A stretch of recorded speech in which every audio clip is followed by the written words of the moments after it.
اعوذ باللہ من الشیطان الرجیم بسم اللہ الرحمن الرحیم فَهَزَمُوهُمْ بِإِذْنِ اللَّهِ تو انہوں نے بھگا دیا ان کو اللہ کے حکم سے، اللہ کے اذن سے، اللہ کی مشیت سے۔ وَقَتَلَ داود جالوتا اور قتل کیا جالوت کو داود نے۔ یہ داود جو ہے تورات سے معلوم ہوتا گڈریے تھے، جنگلوں میں رہتے تھے اپنی بھیڑیں بکریاں لے کر، اور ان کے پاس ایک گوپیا ہوتا تھا، اس گوپیے کے اندر پتھر رکھ کر اس کو گھما کر وہ مارتے تھے، لیکن نشانہ اتنا صحیح تھا کہ اس سے وہ کہتے تھے کہ میں شیروں کے جبڑے توڑ دیتا ہوں۔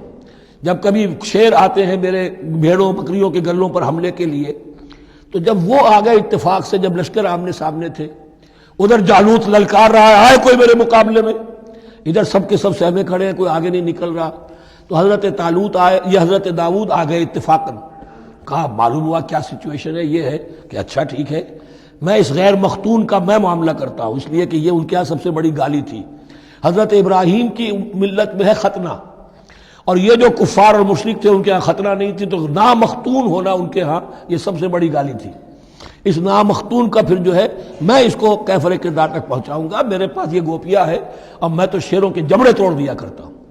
انہوں نے پھر وہ پتھر رکھ کر اور گھمایا ہے، اور سیدھا وہ آنکھ کے سوراخ سے اس کے بھیجے کے اندر اتر گیا، اور اس طریقے سے قتل داود و جالوتا، داود نے جالوت کو قتل کیا، اور اللہ تعالیٰ نے پھر ان کو جو براتب عطا کیے، وَآتَاهُ اللَّهُ الْمُلْكَ وَالْحِكْمَةَ وَعَلَّمَهُ مِمَّا يَشَاءُ۔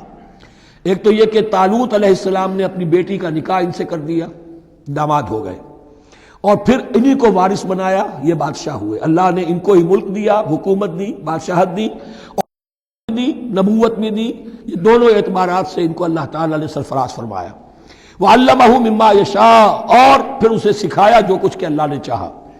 وَلَوْلَا دَفْعُ اللَّهِ النَّاسَ بَعْضَهُمْ بِبَعْضٍ، اور اگر اس طریقے سے اللہ ایک گروہ کو دوسرے کے ذریعے سے دفع نہ کرتا رہے، زمین میں فساد ہوتا ہے تو اللہ تعالیٰ کوئی شکل ایسی پیدا کرتا ہے کہ کسی اور گروہ کو سامنے لا کر مفسدوں کا خاتمہ کرتا ہے۔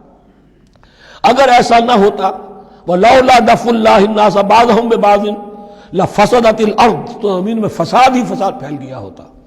اللہ تعالیٰ نے ان جنگوں کے ذریعے سے ہر بڑا فرعون جو آتا، ہر فرعون موسیٰ، اللہ تعالیٰ نے کوئی نہ کوئی اس کے لیے علاج تجویز کیا ہوا ہے۔ وَلَوْلَا دَفْعُ اللَّهِ النَّاسَ بَعْضَهُمْ بِبَعْضٍ لَفَسَدَتِ الْأَرْضُ وَلَٰكِنَّ اللَّهَ ذُو فَضْلٍ عَلَى الْعَالَمِينَ، لیکن اللہ تعالیٰ تو تمام جہانوں پر بڑا فضل کرنے والا ہے۔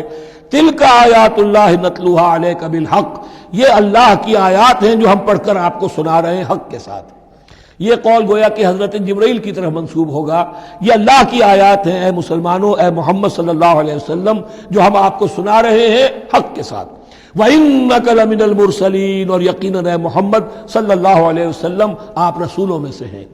تِلْكَ الرُّسُلُ فَضَّلْنَا بَعْضَهُمْ عَلَى بَعْضٍ، ایک بہت اہم قانون بیان ہو رہا ہے، ان رسولوں میں سے ہم نے بعض کو بعض پر فضیلت دی ہے۔ یہ میں پہلے بیان کر چکا ہوں کل، تفریق بین الرسل کفر ہے، تفضیل یہ قرآن سے ثابت ہے، کوئی افضل ہے اور کوئی مفضول ہے، کسی کو کسی اعتبار سے فضیلت ہے، کسی کو کسی اور اعتبار سے فضیلت، جزوی فضیلت ہے، مختلف لوگوں کی ہو سکتی ہے، کلی فضیلت تمام انبیاء اور رسول پر محمد الرسول اللہ کو حاصل ہے۔ تِلْكَ الرُّسُلُ فَضَّلْنَا بَعْضَهُمْ عَلَى بَعْضٍ مِّنْهُمْ مَنْ كَلَّمَ اللَّهُ، ان میں سے وہ بھی تھے جن سے اللہ نے کلام فرمایا، حضرت موسیٰ علیہ السلام۔ وَرَفَعَ بَعْضَهُمْ درجات، اور بعضوں کے اور کسی اعتبار سے درجات بڑھا دیے۔ وَآتَيْنَا عِیسیٰ ابْنَ مَرْیَمَ، اور ہم نے عیسیٰ ابن مریم کو البینات بڑے کھلے معجزے دیے۔